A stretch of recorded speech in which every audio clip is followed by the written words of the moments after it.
கனடாவுக்கு எதிரான டி20 உலகக்கோப்பை போட்டியில் ஆப்கானிஸ்தான் அணி 82 ரன்கள் வித்தியாசத்தில் அபார வெற்றி பெற்றது.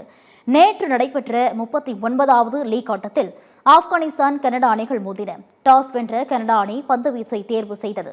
அதன்படி முதலில் ஆடிய ஆப்கானிஸ்தான் அணி நிர்ணயிக்கப்பட்ட 20 ஓவர்களில் 4 விக்கெட் இழப்பிற்கு 200 ரன்கள் குவித்தது.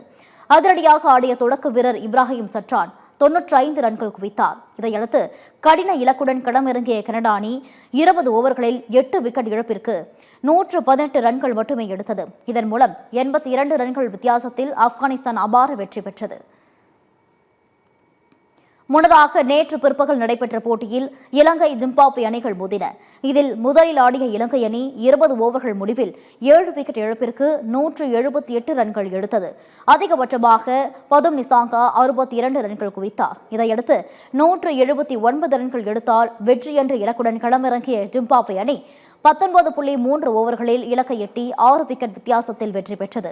இதன் மூலம் ஆஸ்திரேலியாவை தொடர்ந்து இலங்கை அணியும் வீழ்த்திய ஜிம்பாப்வே அணி லீக் சுற்றை தோல்வியின்றி நிறைவு செய்துள்ளது.